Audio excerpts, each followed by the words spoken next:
In this video, we will learn how to move a table down in Microsoft Word document.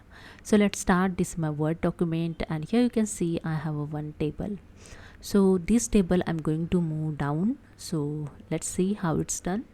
So when you select the one cell and press the enter, it's not moving down. Okay, I just press Ctrl Z. When you select in outside of the table, so and then you press the enter, the table is not moved down.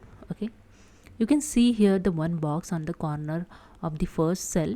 So you can see here, so just keep cursor on this box and just drag with the mouse, and you can see the one line here showing, and just drag below where you want to move the table and leave it.